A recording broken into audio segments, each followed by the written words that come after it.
ఏంటి? ఎందుకు మీరు ఇంత బాధపడుతున్నారు అసలు చెప్పండి. మాకేం చేశారంటే మేడం, నేను మండల వైసీపీ. మీరు మండల వైసీపీలో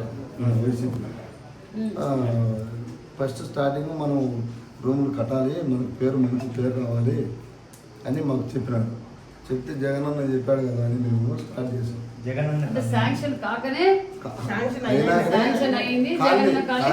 చేసినాడు.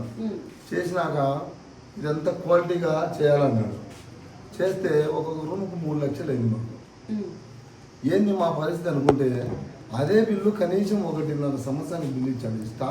ఓపెన్ చేసినాక సంవత్సరానికి బిల్లు బాత్రూమ్ బిల్లు కానీ రైతు భరోసా కట్టించాం 32 సదరాలు 21 లక్ష, దానికి 30 లక్షలు అవుతుంది కాస్ట్.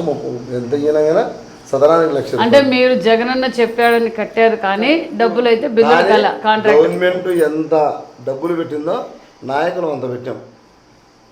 కానీ ఇది మీ పులివెందులో చాలా మంది కాంట్రాక్టర్లు కూడా నా దగ్గరకు వస్తున్నారు. మేడం మేము సబ్బు చేసుకున్నాము, మేము పని చేసాము, డబ్బులు అయితే మాకు ఇవ్వటం లేదు. 650 కోట్లు మేడం, 650 కోట్ల వర్కులు. మీరు ఒకసారి జగనన్న కాలనీ మున్సిపాలిటీకి ఇచ్చాడా 7,500 ఇల్లు. ఒకసారి విజెక్ట్ తెచ్చి మీకు అర్థమవుతుంది. చీకి చెట్లకు రోడ్లు వేసినారు వర్కుల కోసం, డబ్బుల కోసము. బేస్మటాలు వేయలే, ఏం వేయలే. ఇక్కడికే దగ్గర 1.5 కిలోమీటర్ మనకు పోయేప్పుడు పోతే అటు కనపడుతుంది. చూస్తే మీరు ఆశ్చర్యపోతారు.